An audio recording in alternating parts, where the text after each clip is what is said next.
Hello বন্ধুরা, আসসালামু আলাইকুম। কেমন আছেন আপনারা সবাই? আশা করি সবাই ভালো আছেন।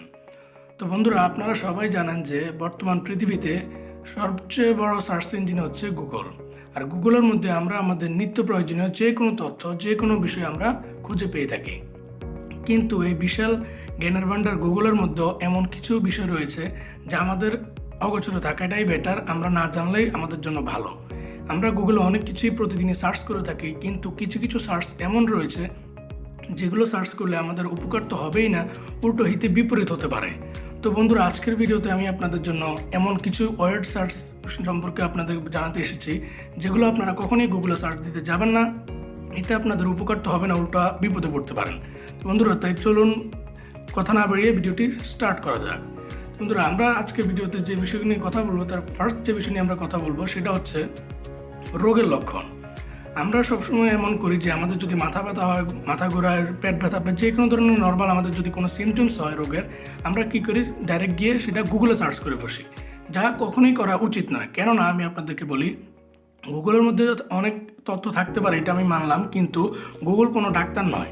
গুগলে যখন আপনি কোনো একটা রোগের লক্ষণ লিখে সার্চ করবেন বা প্রতিকার বা যে কোনো ধরনের সিমটমস লিখে সার্চ করবেন, তখন দেখবেন যে সেখানে অনেক ধরনের ওয়েবসাইট অনেক ধরনের আপনাকে তথ্য প্রোভাইড করছে।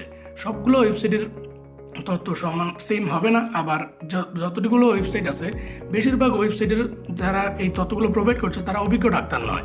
তাই আপনার উচিত যে এইসব তথ্য ফলো না করা আর এই তথ্য সার্চ না দেওয়া, এতে আপনার জন্য হিতে বিপরীত হতে পারে।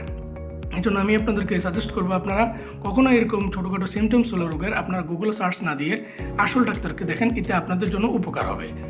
তো ফার্স্ট গেল, এবার আমরা সেকেন্ড যে বিষয়টা নিয়ে কথা বলতে যাচ্ছি সেটা হচ্ছে সন্ত্রাসী কর্মকাণ্ডের সাথে জড়িত কিছু। আপনারা অনেক সময় চিন্তা করছেন হয়তো যে দেখি কিভাবে বোমা বানায়, কিভাবে পেট্রোল বোমা বানায়, কিভাবে বিভিন্ন ধরনের অগ্নি বিস্ফোরক, বিভিন্ন ধরনের বিস্ফোরক বানায়, পারমাণবিক বোমা বা অনেক ধরনের যে কোনো কিছু হোক না কেন, এগুলো আপনাদের চিন্তা অনেক সময় এসেছে হয়তো। কিন্তু আমি আপনাদেরকে বলবো, এসব চিন্তা আপনাদের চিন্তার মধ্যেই রাখতে দিন, কখনো সেটা বের করবেন না, কেননা এতে আপনার জন্য বিপদের আশঙ্কা অনেক বেশি। গুগলও যদি আপনি কোনো সময় কৌতূহলবশত কীভাবে বোমা বানায়, কীভাবে পেট্রোল বোমা বানায় বা যে কোনো ধরনের কিছু এরকম যদি সন্ত্রাসী কর্মকাণ্ড যদি কোনো কিছু সার্চ করেন, তাহলে কি হবে আমি আপনাদেরকে বলি, বিভিন্ন দেশের বিভিন্ন ধরনের সংস্থা রয়েছে, তারা এইসব সার্চগুলোকে যে আইপি অ্যাড্রেস দিয়ে এই সার্চগুলো করা হয়েছে তা নিবন্ধন করে রাখে। এরপর আপনি শুধু শুধু ভেজালে পড়ে যাবেন। যদি আপনার ইচ্ছাকৃত আপনি করে থাকেন তাহলে তো হলোই, আর যদি আপনি কৌতূহল মেটাতে করেন তাহলেও আপনি জেলেও যেতে পারেন এই কারণে। কোনো ধরনের উটকো ভেজাল এড়াতে চাইলে আপনি কখনোই এইসব সন্ত্রাসী কর্ম রিলেটেড কোনো কিছুই সার্চ করতে যাবেন না, কৌতূহলের মধ্যে রাখেন, ততটুকুই সীমিত ভালো। তো আমরা যে থার্ড বিষয় নিয়ে কথা বলবো সেটা হচ্ছে নিজের নাম। গুগলে কখনো এটা কি আপনারা চিন্তা করেছেন, আমার নিজের নাম লিখে সার্চ করে দেখি তো কি আসে? আমরা সবসময় দেখি যে বিভিন্ন ধরনের সেলিব্রিটি বা যারা পাবলিক ফিগার, তাদের নাম যদি আপনি লিখে সার্চ করেন, সাপোজ মনে করেন যে আমি শাহরুখ খান বা ঋত্বিক রোশন বা যে কোনো অ্যাক্টরের যদি আমি নাম লিখে সার্চ করি, আপনারা দেখবেন যে গুগল অনেক ধরনের তথ্য প্রোভাইড করে, ইমেজেস, ভিডিওস, অনেক ধরনের তথ্য প্রোভাইড করে তারা। কিন্তু একটা জিনিস আপনারা খেয়াল করবেন, এখানে কিন্তু পজিটিভ যেমন নিউজও আসে, নেগেটিভ তেমনও আসে। এখানে আপনারা বেশিরভাগ কন্ট্রোভার্সি রিলেটেড যেসব খবরগুলো রয়েছে এগুলো আপনারা প্রথমে দেখতে পাবেন। তো এতে কী হবে, যিনি যার নিউজ এটা, উনি যদি নিজের নাম লিখে সার্চ করেন, তাহলে উনি নিজের এসব অপপ্রচার, সঠিক হোক বা মিথ্যা হোক, এগুলো দেখে নিজে বিভ্রান্ত হতে পারেন, নিজে একটা মানসিক একটা খারাপ অবস্থায় চলে যেতে পারেন। তো যদি কোনো ধরনের মানসিক হীনমন্যতার শিকার হতে না চান, তাহলে নিজের নাম লিখে গুগলে সার্চ করাটাই বেটার। তো বন্ধুরা, আমরা যে চতুর্থ বিষয়টা নিয়ে কথা বলতে যাচ্ছিলাম সেটা হচ্ছে ক্যান্সার। আমরা অনেক সময় এমন হয় যে আমাদের মাথা ব্যথা বা মাথা ঘুরালে বা নর্মাল কোনো ধরনের উপসর্গ হলে, সিমটমস দেখা দিলে শরীরে, আমরা গুগলে গিয়ে সার্চ করি মাথা ব্যথা, এটার লক্ষণ বা প্রতিকার কি, অনেক ধরনের। আপনারা হয়তো জেনে থাকেন যে কিছু কিছু উপসর্গ রয়েছে যেগুলো আমাদের নর্মাল কিছু কিছু রোগের উপসর্গ দেখা যায়, যার সাথে ক্যান্সারের কিন্তু মিল রয়েছে। কিন্তু এর মানে এই নয় যে এটা ক্যান্সারই আপনার হয়েছে। বাট আপনি যখন সার্চ করবেন, গুগল কিন্তু আপনাকে ওই তথ্যটাই দেখাবে যেটা আপনি জানতে চেয়েছেন।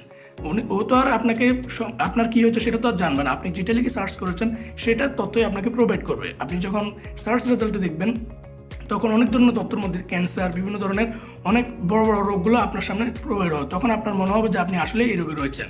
কিন্তু যেহেতু গুগল ডক্টর নয়, সেহেতু গুগল যে সঠিক তথ্য দিচ্ছে তার কোনো নিশ্চয়তা নেই। আপনি আসল ডক্টর দেখানো ছাড়া আপনি এখানে গুগল যখন সার্চ করবেন, আপনাকে বিভিন্ন ধরনের তথ্য দেওয়া হবে, এতে আপনি বিভ্রান্ত হবেন যে আপনার কাছে সত্যি মনে হয় যে আপনার ক্যান্সার হয়েছে। যদিও আপনার ক্যান্সারের সাথে কোনো দূর দূরান্ত থেকে কোনো সম্পর্ক না থাকুক, কিন্তু আপনি একটা মানসিক সমস্যার মুখোমুখি হয়ে যাবেন।